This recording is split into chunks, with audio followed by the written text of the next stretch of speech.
Hey Heartland family, Pastor Ethan here with another Walk the Path video from Sunday's message. This week we talked about Matthew chapter 9, verse 9 through 17. And what we talked about actually mostly was Matthew and the calling of Matthew and what it means that Jesus was calling outcasts. The word we've been using through our teaching is mumser.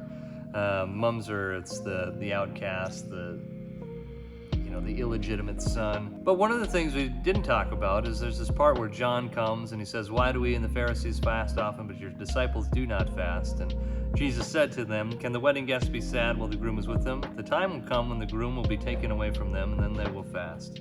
No one patches an old garment with unshrunk cloth, because the patch pulls away from the garment and makes the tear worse.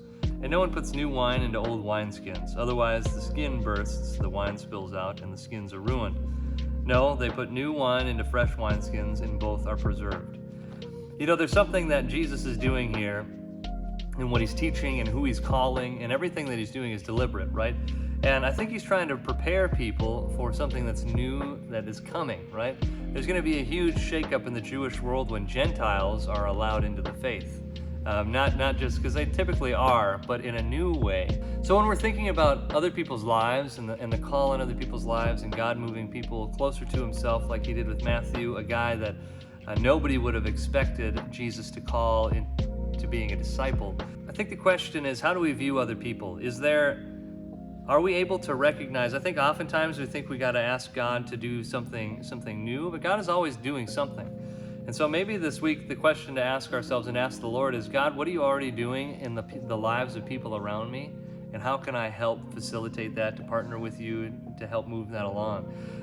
Because I think oftentimes you'll notice like, oh, this person is totally against God, has nothing to do with God, doesn't have a relationship. But then after you talk, it's like, well, you know what? Maybe God has actually been moving in their lives in ways that maybe they don't even recognize. And I think it would help us to know that God is always doing something in people's lives, something new in people's lives, and in people we don't expect. And so don't discount the Matthew in your life, the tax collector, because I believe God is working because he loves all of us. And through the cross, he wants to reconcile all of us to himself. And he doesn't give up on anyone. So ask God how you can partner with him in the lives of the Matthews in your life.